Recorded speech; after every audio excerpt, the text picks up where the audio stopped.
Manipur Technical University, Dhanmanjuri University, amadi SUAN DUSIT University, Thailand gi marakta student amadi faculty exchange yauna academic programs sing da mateng pinanaba Memorandum of Understanding ama khudiyek pinakre.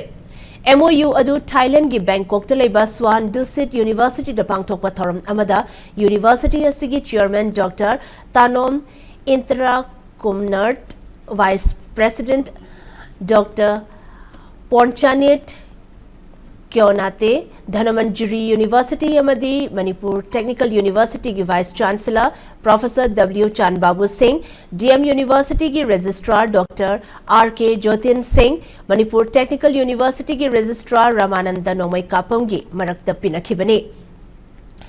MoU asigi matung inna Manipur Technical University, Dhanmanjuri University amadi SUAN DUSIT University gi marakta student amadi faculty exchange program, academic program sing manahanba, joint degree amadi dual degree pathways develop tauba, technical training amadi language education da mating pinaba yauri.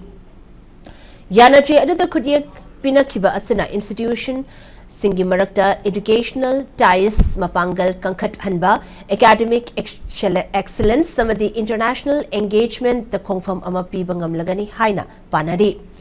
MoU the khudyak pinabagi thoram aduda SUAN DUSIT University ki Deans of Schools, senior faculty member amadi Mahiri Singna Sarukyaki.